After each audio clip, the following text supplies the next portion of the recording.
Hello, good morning, Radhe Radhe, जय Shri Krishna all of student. कैसे हो आप सभी मेरे प्यारे विद्यार्थियों।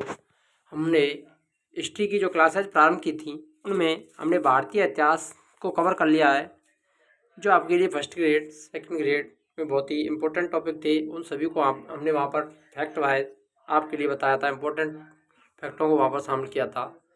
अब हमारी जो वीडियो है वो आपके लिए वर्ल्ड हिस्ट्री से संबंधित वीडियो आपके लिए लेकर के आएंगे।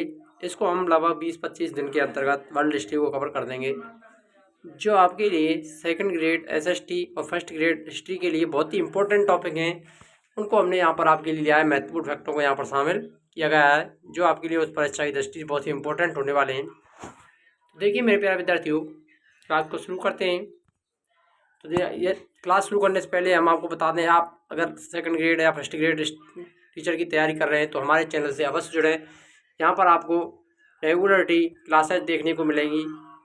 सभी हिस्ट्री के बाद हम पॉलिटिकल और ज्योग्राफी की क्लासेज भी प्रारंभ करेंगे, जो कि अन्य चैनल पर बिना पे शुल्क के नहीं मिल पाती हैं। हम आपके लिए निःशुल्क फर्स्ट पेपर और सेकंड पेपर को कवर करने वाले हैं, यहाँ पर ध्यान रखना।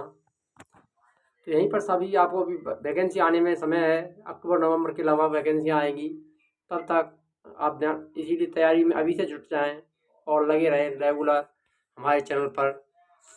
तो देखिए, पुनर्जागरण, यानी सबसे पहले हम वर्ल्ड हिस्ट्री के अंतर्गत पुनर्जागरण को लेने वाले हैं। यानी पुनर्जागरण का क्या था उसके बारे में बताएंगे, जो कि आपके लिए सेकंड ग्रेड एसएसटी और फर्स्ट ग्रेड हिस्ट्री के लिए बहुत ही इंपॉर्टेंट टॉपिक है। ध्यान रखना। हमारा यूट्यूब चैनल ज्ञान आनंद में मैं विश्वेंद्र पोद्दार आपका हार्दिक स्वागत करता हूँ।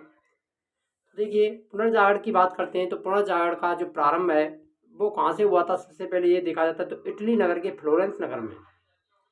यही पुनर्जागरण की जो शुरुआत हुई थी वो इटली के फ्लोरेंस नगर से हुई थी। ये आपको ध्यान रखना है, यहाँ पर मोस्ट इम्पोर्टेंट है ये एमपी लोग, मोस्ट इम्पोर्टेंट, क्योंकि ये पूछा जाता है पुनर्जागरण की शुरुआत सबसे पहले कहाँ हुई थी, तो इटली के फ्लोरेंस नगर में हुई थी।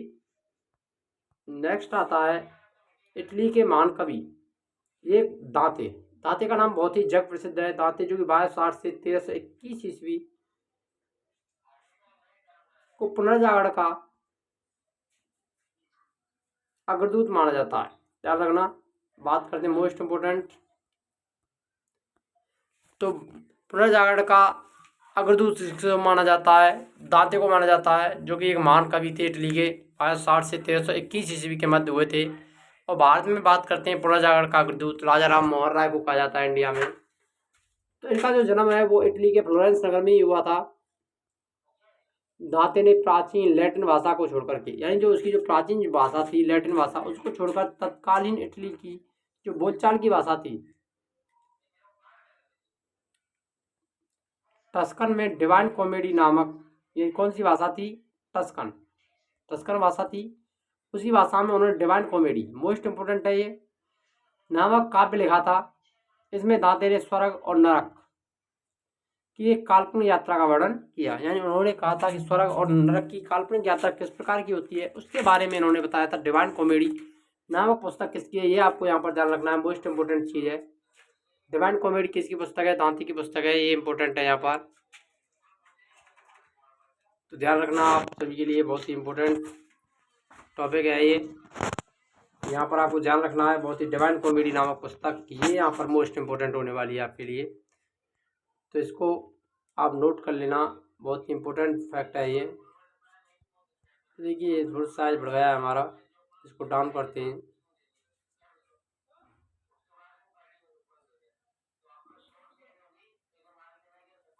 तो डिवाइन कॉमेडी नामक जो पुस्तक थी उसकी बात करते हैं, तो ये किसके द्वारा लिखी गई थी, ये आपको ध्यान रखना है।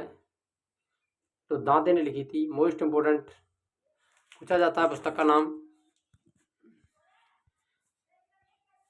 दांते के बाद पुनर्जागरण की भावना का प्रथम श्रेय देने वाला दूसरा व्यक्ति पेट्रोक को माना जाता है।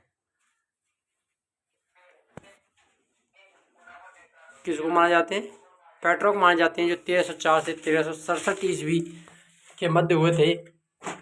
पेट्रोक को मानववाद का जनक, इंपॉर्टेंट है ये, पेट्रोक को मानववाद का संस्थापक माना जाता है। मानववाद के संस्थापक कौन थे? पेट्रोक थे, ये इम्पोर्टेंट है।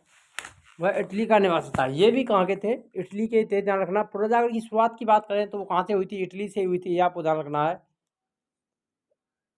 इटालियन गद्य का जनक कहानीकार बोकेसियो 1313 से 1375 ईस्वी को माना जाता है। ये यहाँ पर इतना फैक्ट इम्पोर्टेंट नहीं है, लेकिन आप ध्यान रखना है आपको। कहानीकार बोकेसियो की डेकामेरॉन प्रसिद्ध पुस्तक है, ध्यान रखना। बोकेसियो की प्रसिद्ध पुस्तक का नाम डेकामेरॉन है। आधुनिक विश्व का प्रथम राजनीतिक चिंतक फ्लोरेंस निवासी Machiavelli. Most important, very very important fact है ये। मैकियावेली को आधुनिक युग का शिशु भी कहा जाता है, ध्यान रखना।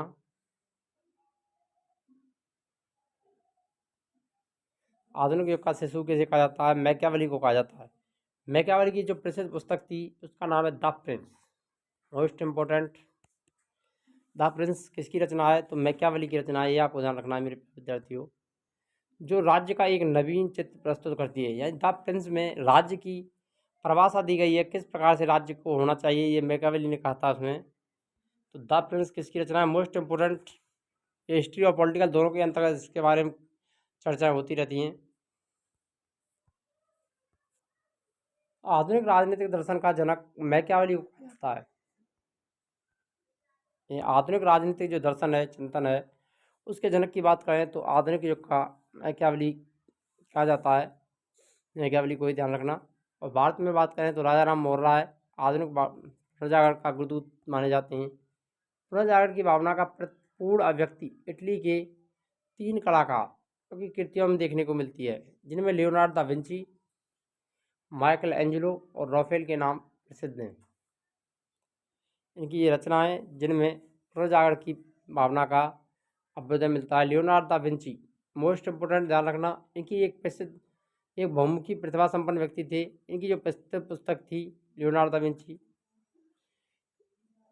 चित्रकार, मूर्तिकार, इंजीनियर, वैज्ञानिक, दार्शनिक और कवि और गायक के रूप में ये प्रसिद्ध थे। Leonardo da Vinci, the last सफर, ये इम्पोर्टेंट है, मोस्ट इम्पोर्टेंट कर लेना इसको। और मोनालिसा नामक 2 प्रसिद्ध कृतियाँ थीं जो चित्रों की रचना की थी, वो किसने की थी? लियोनार्डो दा विंची ने की थी। द लास्ट सफर और मोनालिसा नामक जो कृति है वो किसकी है?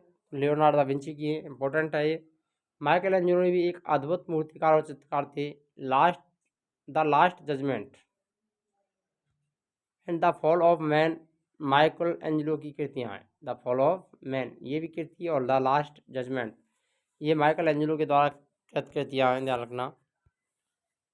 यदि आपने अभी वीडियो को लाइक नहीं किया है तो वीडियो को लाइक करें और चैनल को सब्सक्राइब अवश्य करें।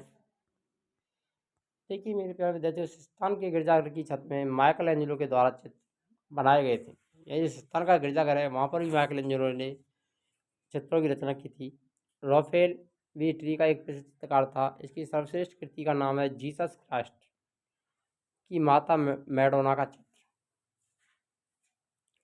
पुनर्जागरण काल में चित्रकला का जनक जियोटो को माना जाता है। किसको माना जाता है? जियोटो। पुनर्जागरण काल में चित्रकला के जनक के रूप में किसको जाना जाता है? जियाटो को जाना जाता है, ये इंपॉर्टेंट है यहाँ पर। पुनर्जागरण काल का सर्वश्रेष्ठ निबंधकार इंग्लैंड के फ्रांसीसी बेकन, इंग्लैंड के निवासी थे। कौन से? जिनका नाम था बेकन, को माना जाता है। हॉलैंड के इरास्मस ने अपनी एक पुस्तक लिखी थी, उसका नाम भी आपको ध्यान रखना है, द फ्रेच ऑफ फॉली।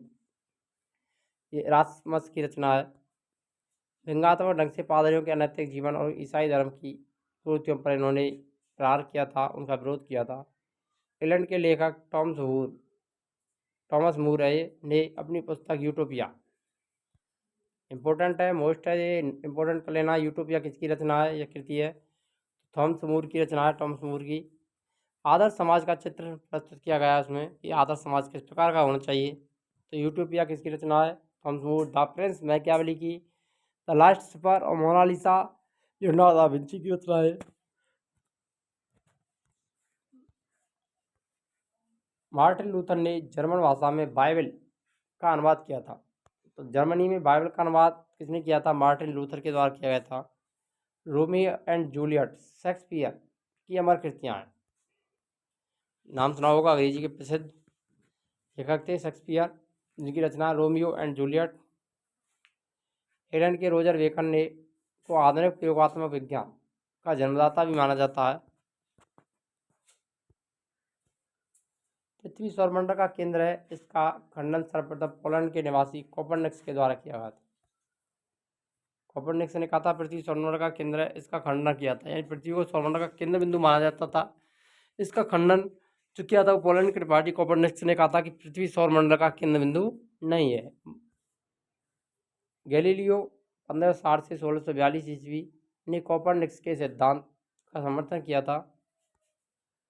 जर्मनी के प्रसिद्ध वैज्ञानिक केपलर 1571 से 1630 ईस्वी ने गणित की सहायता से यह बताया कि ग्रह सूर्य के चारों ओर किस प्रकार से घूमते हैं।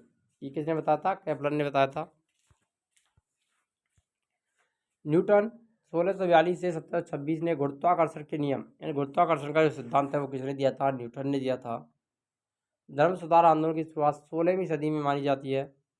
धर्म सुधार आंदोलन का प्रवर्तक मार्टिन लूथर को माना जाता है। मोस्ट इंपोर्टेंट है, ध्यान रखना, धर्म सुधार आंदोलन के प्रवर्तक कौन थे? मार्टिन लूथर, जो कि एक जर्मनी के प्रसिद्ध व्यक्ति थे, रहने वाले थे। इसने बाइबल का अनुवाद जर्मनी भाषा में किया था।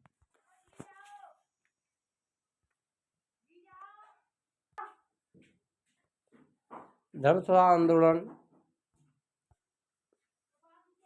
की शुरुआत इंग्लैंड में हुई थी।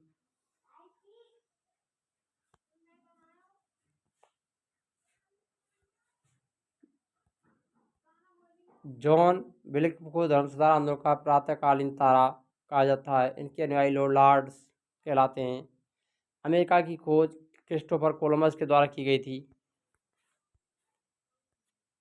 अमेरिको वेस्पुसी इटली के नाम पर अमेरिका का नाम अमेरिका पड़ा था। प्रशांत भाषा का नाम का स्पेन निवासी मैगलन ने किया था। समुद्री मार्ग से संपूर्ण विश्व का चक्कर लगाने वाले प्रथम व्यक्ति मैगलन ही माने जाते हैं। अगर वीडियो अच्छी लगी तो वीडियो लाइक करें, शेयर करें और कमेंट करें। मिलते हैं नेक्स्ट वीडियो में नए टॉपिक के साथ। तब तक के लिए जय हिंद, राधे राधे, जय श्री कृष्ण।